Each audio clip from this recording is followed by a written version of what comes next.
Hello, Dawn Moore at Allegiance Title Company. First, let me wish you a happy Valentine's Day. I hope this day brings you a grateful heart for all those people who love you and for all those whom you love.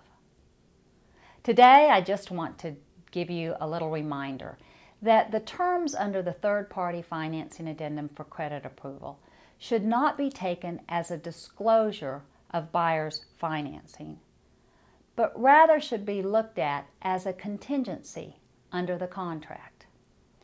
If the buyer is unable to get the terms he specified under the third-party financing addendum for credit approval, then the buyer has the right to give notice to the seller and terminate the contract. On the other hand, buyer does not have to close the transaction pursuant to those terms. If he finds better options, he can close under the better terms. In other words, the seller must keep abreast of current market rates and make sure the terms inserted in the third-party financing addendum for credit approval are not outdated. I am seeing contracts coming in my office with last month's interest rates inserted in the third-party financing addendum. When questioned, I am told that this is because the buyer has received a pre-approval letter with that stated interest rate.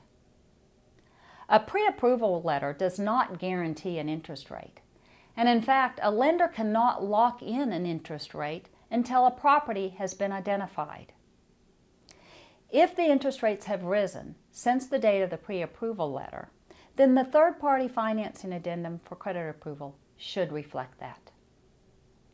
As a follow-up, buyer's agents must understand that when a seller crosses out the interest rate inserted in the third-party financing addendum and raises it, the seller is not messing with the buyer's financing, but rather the seller is messing with the buyer's contingency.